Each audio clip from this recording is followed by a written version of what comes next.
Welcome to new TV Telugu. ఇప్పుడు AP top 10 చూద్దాం. మైలవరం వెల్వడం నుంచి గణపవరం అడ్డ రోడ్డు వరకు దాదాపు 13 కిలోమీటర్ల ఆర్ఎంబీ రోడ్డు జలమయంగా మారిన పరిస్థితి నెలకొంది. దీంతో వాహనదారులు అనేక ఇబ్బందులు పడుతున్నామని మీడియాతో తెలిపారు. దాదాపు 4 నెలలు కావస్తున్నా ఇప్పటి వరకు రోడ్డు పూర్తి చేయలేదని కూటమి ప్రభుత్వాన్ని తప్పుపట్టారు. ఈ రోడ్లో బైకులు స్కిడ్ అయ్యి రోజుకు అనేక మంది ఆసుపత్రి పాలు అవుతున్నామని వాహనదారులు ఆవేదన వ్యక్తం చేశారు.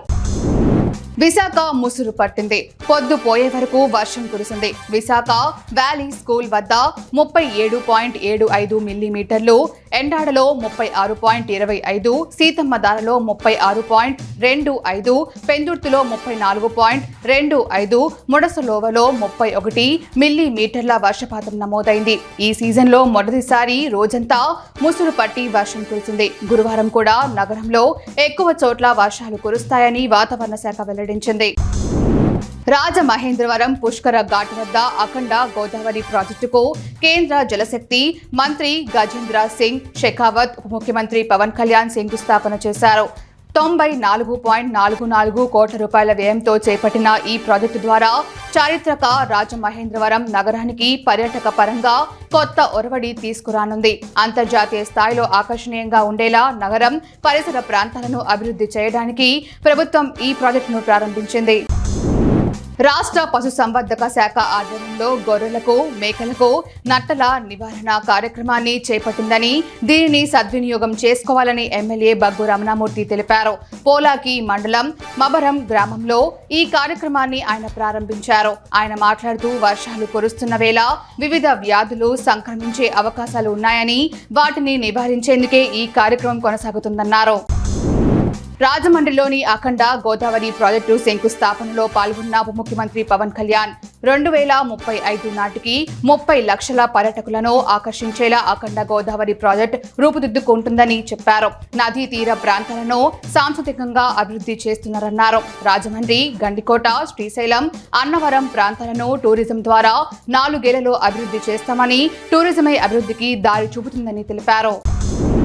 లావేరు మండలం తాళ్ల వలసలో గత కొన్ని నెలలుగా పట్టబగలే వీధి దీపాలు వెలుగుతున్నాయి. దీనిని చూసి ప్రజలు విద్యుత్ శాఖపై విమర్శలు చేస్తున్నారు. అధికారులు పర్యవేక్షణ లేక విద్యుత్ వృధా అవుతున్నట్లు చెబుతున్నారు. వీధి దీపాల నిర్వహణపై విద్యుత్ సిబ్బంది నిర్లక్ష్యంగా వ్యవహరిస్తుండటంతో వందలాది యూనిట్ల విద్యుత్ వృధా అవుతోంది. రాజమహేంద్రవరం పుష్కర ఘాట్లో అఖండ గోదావరి ప్రాజెక్టు శంకుస్థాపన సభలో బీజేపీ రాష్ట్ర అధ్యక్షురాలు పురంధేశ్వరి చిన్న తడబాటుకు గురయ్యారు. ప్రసంగంలో ఆమె ఆంధ్రప్రదేశ్ ముఖ్యమంత్రి పవన్ కళ్యాణ్ గారికి అని అనడంతో అభిమానులు హర్షధ్వానాలు చేశారు. వెంటనే తాను చేసిన పొరపాటును గ్రహించి డిప్యూటీ సీఎం అని సరిదిద్దుకున్నారు. ఉత్తర గోదావరి జిల్లాను పర్యాటక కేంద్రంగా తీర్చిదిద్దేలా కూటమి ప్రభుత్వం ప్రణాళికలు సిద్ధం చేసిందని మంత్రి కందుల దుర్గేష్ స్పష్టం చేశారు. రాజమండ్రిలో అఖండ గోదావరి ప్రాజెక్ట్ శంకుస్థాపన కార్యక్రమంలో మంత్రి మాట్లాడారు.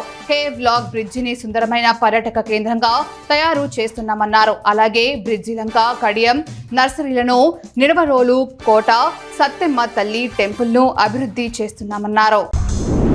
అన్నమయ్య జిల్లాలో చాలా గ్రామాలకు బస్సు సౌకర్యాలు లేవు. కిలోమీటర్ల మేర నడిచి వెళ్లాల్సిన పరిస్థితి ఉంది.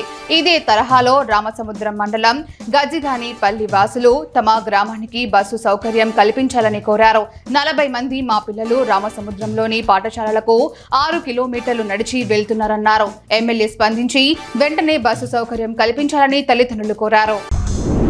గత ఎన్నికల్లో టపాసులు పేల్చిన ఘటనపై తనకు ప్రమాదం జరిగిందని బాధితులు ఇచ్చిన ఫిర్యాదుతో లక్కిరెడ్డిపల్లి పోలీస్ స్టేషన్లో కేసు నమోదైంది.